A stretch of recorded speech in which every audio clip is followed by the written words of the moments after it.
Alright, we're back with Scott here.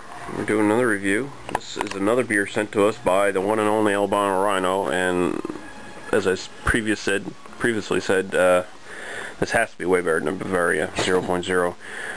This is from the Better Bitters Brewing Company, who make the Brook line of beers, and this is Brook Green Apple Pilsner. I actually spelled Pilsner the official way, Pilsener, from, you know. And this is refreshing apple Pilsner, no preservatives, naturally aged, craft brewed, 4.0% alcohol by volume, naturally flavored light lager. And it says this one of a kind of beer is brewed in a light Pilsner style, combined with natural green apple cider, remarkably refreshing with a smooth taste and a clean, crisp finish. Try it with your favorite dish, pork, poultry, seafood, or even with vanilla ice cream for a fun and tasty dessert. The perfect beer for those looking to try something new. Cheers. I don't know if I'd dump that on ice cream. Ice cream and beer, they don't. I don't know. Ingredients: spring water, malted barley, apple juice, liquid sucrose, hops, lemon juice, yeast, citric acid, ascorbic acid. Yeah, hops isn't the last on the list. Yeah, strange. 4%, that's not much weaker than like the Czech Pilsner. It's like 4.4 or something. Ooh, I can smell it already.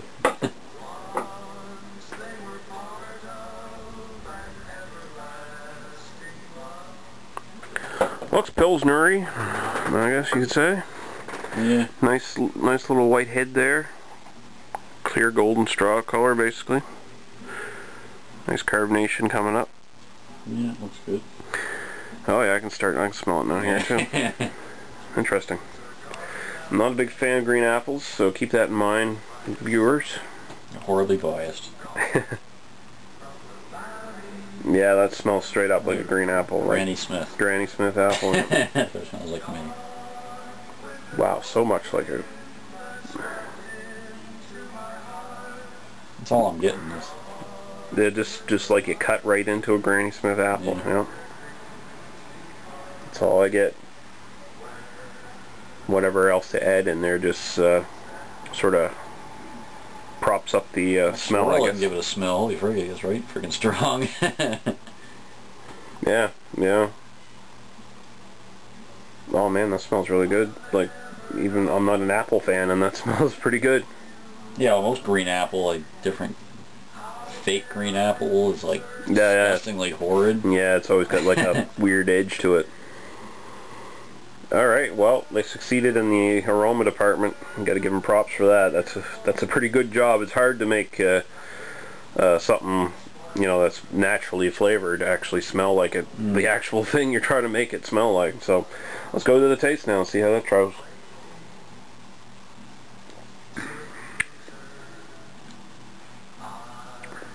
Just like a Granny Smith. Yeah, it's quite sweet. Yeah. I can see the few extra things they added in there was just to make it, to give it that sour tinge that you get from a green apple, like that little sour edge. Well, the finish is quite sweet though. Yeah, finish is sweet too. Like, it's just like a little bit of like sourness and maybe a tiny bit of hops on the back of the mouth. Lingering apple taste. Very unique. I could not drink more than one can of this though.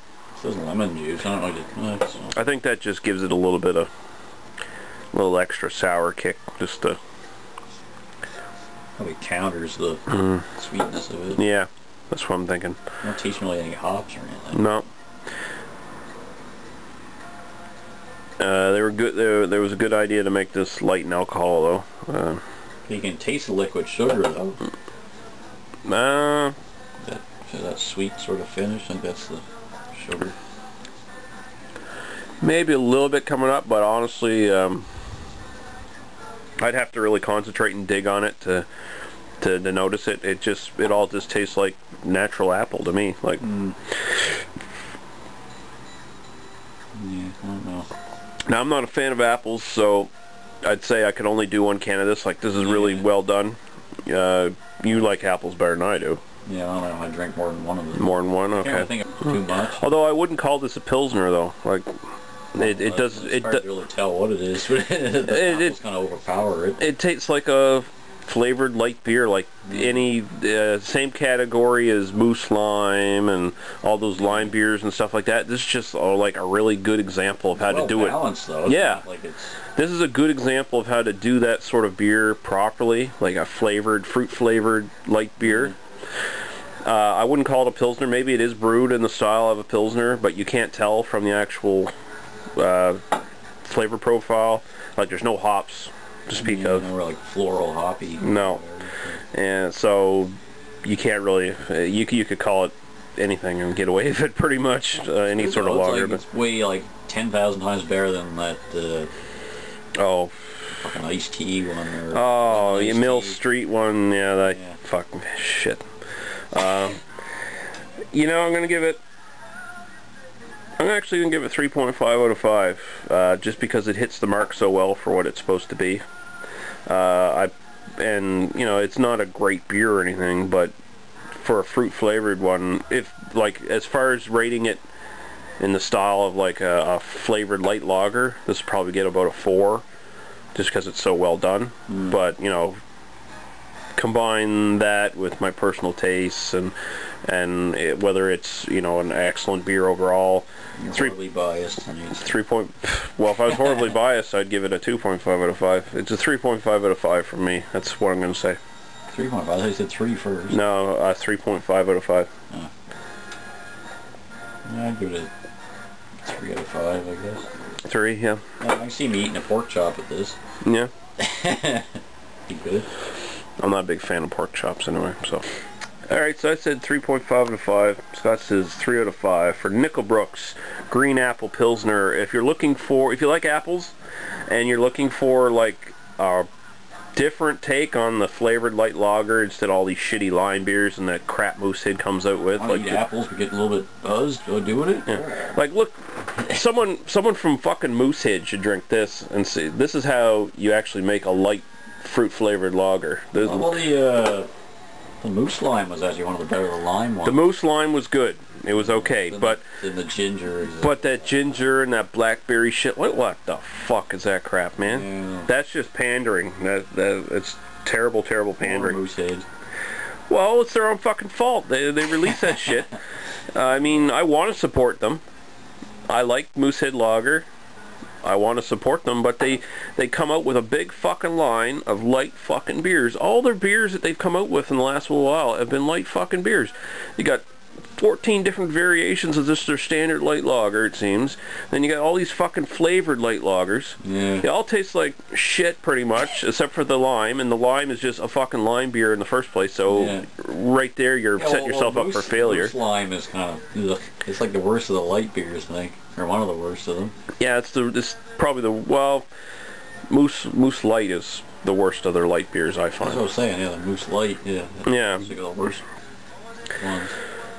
And they have, apparently their cask ale or whatever they have in their actual fucking in-house brewery thing they got, or bar thing they have set up. Apparently that's really damn good stuff. They won't fucking release that in bottles. That was the other one we got that time, that was from them.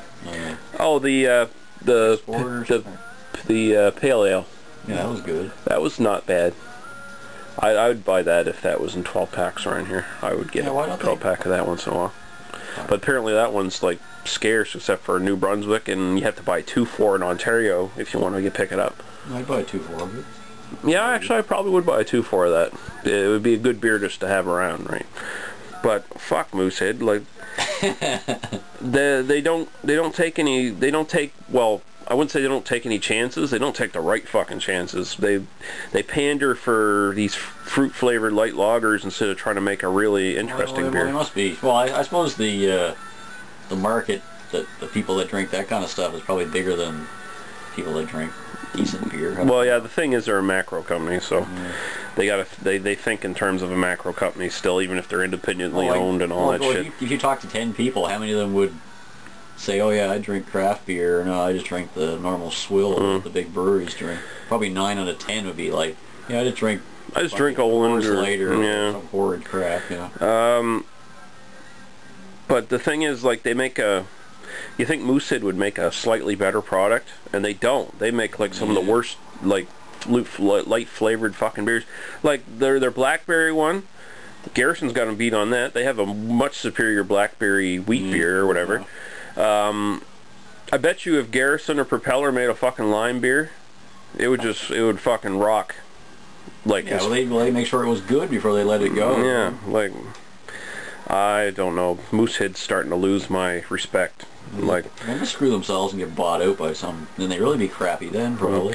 They're starting to go the way of Keith's for me. Like Keith's, I just have no respect for anymore. Like, I can't even believe I used to drink Keith's. I'm ashamed of you. What can I say? What can I say? Keith's has noticeably gone down in quality since I first started drinking it. Way back when. Pretty poor. So I'd been drinking Keith's for, I don't know, 6-7 years before I even started getting a craft beer, and they've gone down in quality since then. I'm on age yourself. How many years ago was that now? Well, I'm 34, and I started drinking way before the legal age. You heard it here first, people. What, I've admitted it before in videos, but fucking Keith's, Labatt bought them out, and they just make shit now. Like, even their craft brew, pseudo craft brew stuff they try to do with Keith's, like, it's shit. I mean, some of them are decent. Some of their Brewmaster series is okay. I gave some of it a pass, but it's still not good beer, like, overall. Yeah. And it all has that in-house fucking Keith's taste, too. Like those Rickards ones or whatever. They always have that horrid-ass fucking corny taste. Like. I don't know, Keith's, they're just trying, it's Labatt's try to bring back some craft brew people, or people who are craft curious, I guess. They always fail, usually. They're big failures. I hate them. I hate Keith's now. It's terrible fucking stuff. Plus their dishonesty in advertising it gets me every time. Come on, it's a Nova Scotia beer. Yeah, that nationalistic gobbery goo fucking bullshit. You can shove it up their asses as far as I'm concerned.